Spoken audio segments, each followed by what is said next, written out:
الحمد للہ رب العالمین والعاقبۃ للمتقین والصلاۃ والسلام علی سید المرسلین وعلی آلہ واصحابہ اجمعین اما بعد رب اشرح لی صدری ویسر لی امری واحلل عقدۃ من لسانی یفقہوا قولی رب زدنی علما اما بعد فاعوذ باللہ من الشیطان الرجیم بسم اللہ الرحمن الرحیم قل ھذہ سبیلی ادعو الی اللہ علی بصیرہ انا ومن اتبعنی وما انا من المشرکین۔ اللہ تعالیٰ کی حمد و ثنا، رسول معظم صلی اللہ علیہ وآلہ وسلم پر درود السلام کے بعد مصنف رحمہ اللہ نے باب باندھا ہے، باب الدعاء الی شہادت ان لا الہ الا اللہ، کہ باب اس بات پر کہ ہم بلائیں لوگوں کو لا الہ الا اللہ کی گواہی کی طرف۔ اس سے پہلے باب تھا توحید کے بارے میں، پھر فضیلت توحید، پھر اس کے بعد تحقیق توحید، پھر اس کے بعد خوف من الشرک۔ یعنی یہ موضوع، یہ باب یہ ہیں کہ آپ کو شرک کا پتہ ہونا چاہیے اور توحید کا پتہ ہونا چاہیے، اور یہ سمجھنے کے بعد پھر آپ کو اگلا مرحلہ فضیلت توحید کا پتہ ہونا چاہیے کہ توحید کی فضیلت کیا ہے، کہ یہ سارے گناہ معاف کر دیتی ہے، جنت واجب کر دیتی ہے، جہنم سے بچا دیتی ہے۔ اور پھر اس سے بڑی بات یہ کہ جو شخص تحقیق توحید کر لیتا ہے وہ جنت میں بغیر حساب اور عذاب کے جائے گا۔ اور پھر اس کی حفاظت کرنی، ڈر ہونا چاہیے، امید اور ڈر ہونا چاہیے کہ کہیں یہ اتنی بڑی قیمتی چیز توحید مجھ سے ضائع نہ ہو جائے، کہیں مجھ سے گندی سب سے بری چیز شرک کہیں میرے پاس نہ آ جائے، میں اس کا مرتکب نہ ہو جاؤں، مجھ سے توحید نہ ختم ہو جائے۔ اس کے بعد پھر یہ جو روشنی آپ کے پاس آئی ہے، یہ جو علم آپ کے پاس آیا ہے، یہ آپ تک نہیں رہنا چاہیے، اس کو لوگوں کو بھی بتانا چاہیے۔ تو یہ موضوع ہے الدعاء الی شہادت ان لا الہ الا اللہ، کہ بلانا لوگوں کو اس بات کی گواہی کی طرف کہ وہ گواہی دیں کہ اللہ کے سوا کوئی الہ نہیں ہے۔ کیونکہ اللہ رب العزت نے سورۃ العصر میں فرمایا والعصر ان الانسان لفی خسر، کہ قسم ہے زمانے کی کہ سارے انسان خسارے میں ہیں، اور اس خسارے میں وہ لوگ بچ گئے جن کے اندر 4 قسم کی صفات پائی جائے۔ یعنی سارے انسان، آدم سے لے کر آخری انسان تک، سارے انبیاء رسول سب خسارے میں ہیں۔ اس خسارے سے بچنے والے جو لوگ ہیں وہ لوگ ہیں جن کے اندر 4 صفات پائی جائیں، 4 خوبیاں پائی جائیں۔ پہلی خوبی یہ ہے کہ الا الذین آمنوا، کہ وہ ایمان لے آئیں، انہیں یقین ہو، انہیں علم آ گیا، یقین آ گیا، سچے دل سے اسلام کو قبول کر لیا، یعنی حق کو قبول کر لیا، ایمان لے آئے اللہ پر، رسول پر، آخرت پر۔ تو خود جب ایمان لے آئے، عقیدہ صحیح ہو گیا، توحید صحیح ہو گئی، شرک کا پتہ چل گیا، اس کو چھوڑنے کے لیے تیار ہو گئے، عقیدہ، نظریہ، سوچ اللہ کی ذات و صفات کے بارے میں درست ہو گئی، تو اگلا مرحلہ ہے کہ اس پر عمل بھی کرنا ہے۔ یہ نہیں ہے کہ وَعَمِلُوا الصَّالِحَاتِ، کہ صرف عقیدہ کافی نہیں، اس پر عمل بھی کرنا ہے، اس پر عمل بھی کرنا ہے۔ اگر عمل نہیں کرتا کوئی شخص تو وہ کامیاب نہیں ہے، وہ کامیاب نہیں ہے۔ یعنی کہ صرف نظریہ، سوچ یہ کافی نہیں ہے۔ ایک انسان نظریہ رکھتا ہے کہ آگ جلاتی ہے، لیکن جب اس میں ہاتھ ڈالے گا تو جلے گی، اس سے بچنا بھی ہے۔ دوائی کھانے سے، کھانا کھانے سے بھوک دور ہوتی ہے تو اس پر عمل بھی کرنا ہے۔ صرف نظریہ کافی نہیں ہے کہ کھانا کھانے سے بھوک دور ہوتی ہے اور پانی پینے سے پیاس دور ہوتی ہے، دوائی کھانے سے بیماری دور ہوتی ہے، بلکہ اس پر عمل بھی کرنا ہے۔ تو یہ اسلام جو حق ان کے پاس آیا ہے اس پر ایمان بھی لائے اور پھر عمل صالح بھی کریں۔ وتواصوا بالحق، اور حق کی طرف لوگوں کو بلائیں بھی۔ حق کیا ہے؟ اسلام ہے، وحی ہے، قرآن و حدیث ہے، یعنی اس کی طرف دعوت بھی دینی ہے۔ اللہ حق ہے، یہ اسلام حق ہے، اس کی طرف دعوت بھی دینی ہے۔ وتواصوا بالصبر، اور جب لوگ تکلیفیں دیں، پریشانیاں آئیں، دکھ آئیں تو صبر بھی کرنا ہے۔ یہ 4 صفات انسان کے اندر ہونی چاہیے اپنی زندگی میں، وہ انسان کامیاب ہے۔ امام شافعی رحمۃ اللہ علیہ نے کہا تھا اگر صرف یہ صورت اتر جاتی، باقی قرآن نہ آتا، کوئی اور حدیث بھی نہ ہوتی، تو انسانیت کی ہدایت کے لیے یہ صورت کافی تھی۔ یعنی کہ جو چاہتا ہے کہ میں کامیاب ہو جاؤں وہ اپنے اندر 4 خوبیاں پیدا کرے۔ وتواصوا بالحق، حق کی طرف دعوت دیں۔ حق کیا ہے؟ حق اللہ حق ہے، اور اللہ کی طرف دعوت دینا، وہ توحید کی دعوت دینا، یہ سب سے بڑا حق ہے۔ اگر کوئی شخص یہ چاہتا ہے کہ میں مسلمان ہو گیا، میں عمل نماز روزے کر رہا ہوں، تو اب اس کا اگلا مرحلہ یہ ہے کہ وہ گواہی دے کہ نہیں، بلائے وہ کس بات کی طرف؟ لا الہ الا اللہ کی طرف۔ وہ لوگ جو لا الہ الا اللہ کی گواہی نہیں دے رہے، جن کا عقیدہ درست نہیں ہے، ان لوگوں کو دعوت دے۔ سب سے پہلے دعوت کس کی طرف دینی ہے؟ عقیدے کی طرف، نظریے کی طرف، سوچ کی طرف دعوت دینی ہے۔ اس لیے دعوت دینی ہے کہ اگر عقیدہ درست نہیں ہے تو نماز روزہ زکوٰۃ حج عبادت کرنے کا کوئی فائدہ نہیں ہے۔ مشرکین عرب خوب نمازیں روزے زکوٰۃ حج کرتے تھے، اس کے باوجود اللہ نے ان کو جہنم کی خوشخبریاں سنائیں۔ تو اس لیے سب سے پہلے لوگوں کو نماز روزے زکوٰۃ حج کی طرف نہیں بلانا، عبادت کی طرف نہیں، سب سے پہلے لوگوں کو بلانا ہے کس بات کی طرف؟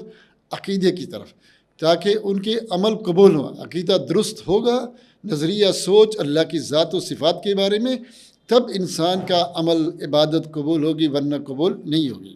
تو اس لیے سب سے بڑا حق کیا ہے؟ اللہ ہے، اور اللہ کی طرف بلانا توحید، یہ سب سے بڑا حق ہے۔ تو سورۃ العصر کو کوئی اپنا سامنے رکھ لے اور اس پر عمل کرے تو یہ سب سے بڑا حق ہے۔ اور مصنف رحمہ اللہ یہ باب باندھنے کے بعد نیچے ایک آیت لے کر آئے ہیں کہ کل ھذہ سبیلی، کہ لوگوں کو یہ بتلا دو کہ میرا یہ راستہ ہے۔ کیا راستہ ہے؟ ادعو الی اللہ، میں اللہ کی طرف بلاتا ہوں۔ لوگوں سنو، توحید میں کیا کر رہا ہوں؟ توحید کی عقیدے کی دعوت دے رہا ہوں۔ اسلام کی رسولوں کا طریقہ کیا ہے کہ وہ اللہ کی طرف بلاتے ہیں، اپنے نفس کی طرف نہیں، الی نفس نہیں کہ مجھے بڑا مانو، میں بڑا چودھری ہوں، میری واہ واہ ہو، دنیا میں میرا نام پیدا ہو، نہیں۔ نہ کسی بزرگ کی طرف دعوت دینی ہے، نہ کسی مذہب، کسی نظریے سوچ کی طرف دعوت دینی ہے کہ فلانا نظریہ، فلانی سوچ، اس کی طرف نہیں بلانا۔ لوگوں کو بلانا ہے تو اللہ کی طرف بلانا، اسلام کی طرف، اور اسلام میں بھی سب سے پہلے توحید کی طرف بلانا ہے، عقیدے کی طرف۔ تو یہ کیا آیت ہے؟ کل کہہ دے اے محمد صلی اللہ علیہ وسلم، ھذہ سبیلی، یہ میرا راستہ ہے، ادعو الی اللہ، میں اللہ کی طرف بلاتا ہوں، یعنی اخلاص صرف اللہ کی طرف، کسی اور کی طرف نہیں، اکیلے اللہ کی عبادت کی طرف، عقیدہ، نظریہ، سوچ درست، اس کی طرف بلاتا ہوں۔ علی بصیرہ، علی وجہ البصیرہ، کیا مطلب علی بصیرہ؟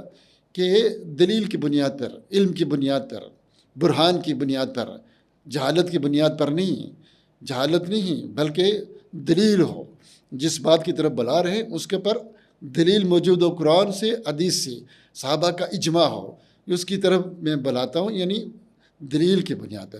میں کہتا ہوں ایک اللہ کی عبادت کرو، نماز پڑھو، یہ کرو، یہ نہ کرو، تو میرے پاس دلیل ہے، علی وجہ البصیرہ۔ یہ نہیں ہے کہ بس میں لوگوں کو بلا رہا ہوں رائے کی طرف، فلانے بزرگ کی رائے، فلانے مذہب کی طرف، فلانے فرقے، فلانے تنظیم، فلانے جماعت، فلانے گروہ کی طرف نہیں بلانا۔ بلانا کس کی طرف ہے؟ اللہ کی طرف۔ اور کس کی بنیاد پر؟ علی البصیرہ، بنیاد کیا ہے کہ دلیل ہو۔ کیا قرآن کی آیت ہے آپ کے پاس جس کی طرف بلا رہے ہو؟ جو بات کر رہے ہو اس پر قرآن کی دلیل ہے، نبی صلی اللہ علیہ وسلم کی صحیح حدیث ہے، فرمان ہے، صحابہ کا اجماع ہے، تو پھر ٹھیک ہے بلاؤ، ورنہ نہ بلاؤ۔ یہ بلانا تمہارا گناہ ہے، جائز نہیں ہے تمہارے لیے۔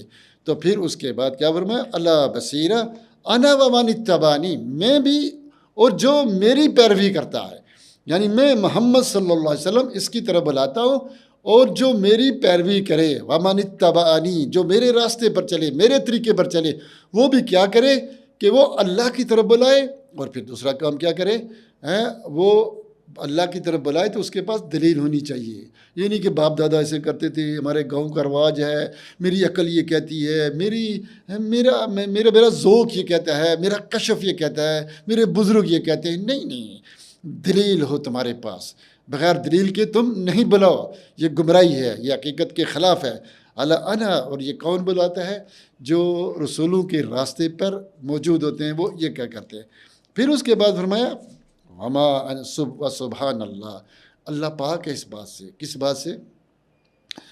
کہ اللہ پاک ہے. یہ لفظ کیوں آیا کہ اللہ ایسی عبادت قبول نہیں کرتا جس کو جو بندہ اللہ کی طرف اللہ کی بھی کرے اور غیر اللہ کی بھی کرے. یعنی اللہ کی طرف بھی بلائے اور اپنے کسی رائے کی طرف بھی بلائے، بزرگ کی رائے کی طرف، امام کی رائے، محدث کی رائے، یا گاؤں کی طرف، اپنی عقل کی طرف. نہیں، اکیلے خالص اللہ کی طرف بلانا ہے، اور علی وجہ البصیرہ بلانا ہے. کیا؟ دلیل کی بنیاد پر. یہ نہیں کہ بزرگ کہتے ہیں. تو اللہ اس بلاوے سے پاک ہے کہ اللہ کی طرف بھی بلاؤ، غیر اللہ کی طرف بھی بلاؤ، اپنے نفس کی طرف بھی بلاؤ، دنیا کی طرف بھی بلاؤ. نہیں، اللہ کو خالص عبادت چاہیے، قرآن و سنت والی چاہیے. وما انا من المشرکین، اور میں مشرک نہیں ہوں. یعنی میں اللہ کا رسول مشرک نہیں ہوں، اور میرے راستے پر چلنے والے مشرک نہیں ہیں. اس کا مطلب کیا ہے؟ اس کا مطلب یہ ہے کہ یہ شرک ہے غیر اللہ کی طرف بلانا، کسی اور دین کی طرف بلانا یہ شرک ہے. بغیر دلیل کے کسی رائے کی طرف بلانا بھی شرک ہے. اللہ ایسی عبادت، ایسی دعوت سے، ایسی تبلیغ سے پاک ہے. اس کے بعد قرآن کی آیت آتی ہے، وہ بڑی زبردست آیت ہے. وہ یہ ہے کہ اللہ کہتا ہے وَمَنْ أَحْسَنُ قَوْلًا مِمَّنْ دَعَا إِلَى اللَّهِ وَعَمِلَ صَالِحًا وَقَالَ إِنَّنِي مِنَ الْمُسْلِمِينَ. اس سے بہترین بات کیا ہو سکتی ہے؟ یعنی سب سے بہترین بات، سب سے اچھی بات اس شخص کی ہے جو اللہ کی طرف بلائے. وَمَنْ أَحْسَنُ قَوْلًا مِمَّنْ دَعَا إِلَى اللَّهِ وَعَمِلَ صَالِحًا. یعنی وہ آدمی بہت زبردست ہے، اس کی بات بہت زبردست ہے جو اللہ کی طرف بلاتا ہے اور عمل صالح کرتا ہے. یعنی اپنا نظریہ، عقیدہ، سوچ بھی درست ہے، عمل بھی کرتا ہے، اور اللہ کی طرف بلاتا بھی ہے، اور مشکلوں پہ صبر بھی کرتا ہے. تو یہ آدمی سب سے بہترین ہے، سب سے اچھا انسان ہے. اس کی بات بھی سب سے اچھی، اعلیٰ اور افضل ہے. اور کہتا کیا ہے؟ وقال اننی من المسلمین، میں مسلمانوں میں سے ہوں. میں کیا ہوں؟ اپنے فرقوں کی طرف نہیں بلاتا کہ میں فلاں ہوں، میں فلاں ہوں، میں فلاں ہوں، میں فلاں ہوں. نہیں، بلکہ یہودی ہے، عزیر علیہ السلام کی طرف بلاتے ہیں. یہود ایک قوم ہے، اس کی طرف یہودی ہو جاؤ. عیسائی عیسیٰ علیہ السلام کی طرف بلاتے ہیں. لیکن ہمیں یہ نہیں کہا کہ محمد صلی اللہ علیہ وسلم کی طرف بلا، یہ نہیں کہا کہ محمدی ہو جاؤ، یہ بلکہ یہ کہا کہ من المسلمین. مسلمان کس کو بولتے ہیں؟ مسلمان اس کو بولتے ہیں، عربی زبان کا لفظ ہے مسلم، اور اسلم یسلم و اسلام ہوا مسلم. مسلم اس اونٹ کو بولتے ہیں، کہتے ہیں بعیر مسلم، کہ یہ اونٹ مسلمان ہو گیا. جب اس کی ناک میں ایک رسی ڈال دی جاتی ہے، لگام ڈال دی جاتی ہے، پھر اس کو کوئی عورت یا بچہ جہاں چاہے لے جائے. وہ اپنی مرضی سے اونٹ نہیں چلتا، جہاں اس کا مالک کہتا ہے وہاں جاتا ہے. مالک کہے کھڑا رہے کھڑا رہتا ہے، مالک کہے رکو رکتا ہے، مالک کہے چلو چلتا ہے، مالک کہو بیٹھ جاؤ بیٹھ جاتا ہے. یعنی اس کی اپنی مرضی ختم، اب مالک کی مرضی چلتی ہے. تو اس اونٹ کو مسلم بولتے ہیں. اللہ نے ہمیں بھی مسلم کہا، کیوں کہ ہم بھی مسلم ہو گئے، تابع دار ہو گئے. کس کے تابع دار؟ وہ اپنے مالک کا تابع دار ہوا تو وہ اونٹ مسلم ہو گیا اپنے مالک کا. تو ہم اللہ کے رسول کے تابع دار، اسلام کے تابع دار، تو ہم مسلم ہوئے. کیوں مسلم؟ تابع داری اختیار کی. کس کی؟ وحی کی، قرآن و حدیث کی، اللہ رسول کی. تو ہم مسلم ہو گئے. یعنی ہمارے جسموں پر اپنا حکم یا کسی اور کا نہیں چلے گا. کس کا چلے گا؟ قرآن و سنت کا چلے گا. جہاں اسلام کہے گا رکو رکیں گے، جہاں اسلام کہو دیکھو دیکھیں گے، جہاں اسلام کہے گا رکو سٹاپ کرو ہم رک جائیں گے. یعنی اپنی مرضی نہیں، ہمارا دیکھنا سننا چلنا، زندگی گزارنا، سونا جاگنا، سفر شادی سب کچھ کیسے کریں گے؟ جیسے اسلام کہے گا. یہ من ہے انا من المسلمین، میں مسلمانوں میں سے ہوں. یہ نہیں کہ میں نام مسلم رکھ لوں اور میں اللہ رسول کی بات مانوں ہی نہیں، نام میرا مسلم ہو تو میں غیر اللہ کے نعرے لگاؤں، یا رسول اللہ مدد، یا علی مشکل کشا، عبد القادر جیلانی مدد، تو یہ تو شرکیہ ہے۔ میں مسلم نہیں بنا چونکہ میں قرآن و سنت کا حکم نہیں مان رہا۔ ایک آدمی نماز نہیں پڑھ رہا، ایک آدمی فرقے، جماعتیں، گروہ، تنظیمیں بنائی ہوئی ہیں، وہ مسلم نہیں ہے، کیونکہ اللہ کہتا ہے وَاعْتَصِمُوا بِحَبْلِ اللَّهِ جَمِيعًا وَلَا تَفَرَّقُوا، کہ سب تم متحد ہو جاؤ، اپنی اپنی رائے سوچیں چھوڑو، کیا کرو، قرآن و سنت کے تابع ہو جاؤ۔ اب قرآن و سنت تو ہمیں فرقے بنانے سے، جماعتیں بنانے سے، تنظیمیں بنانے سے، اپنی طرف بنانے سے منع کرتا ہے۔ اسلام کیا کہتا ہے کہ سب تم کیا ہو جاؤ، تم مسلم ہو۔ کس کے مسلم؟ قرآن و سنت کے۔ یہاں یہ نہیں ہے کہ ہم نام اپنا مسلم رکھ لیں، اہل حدیث رکھ لیں، مرضی اپنی ہو، نہیں، ایسا نہیں ہے، بلکہ ہم کیا کریں گے، ہم مسلم ہیں۔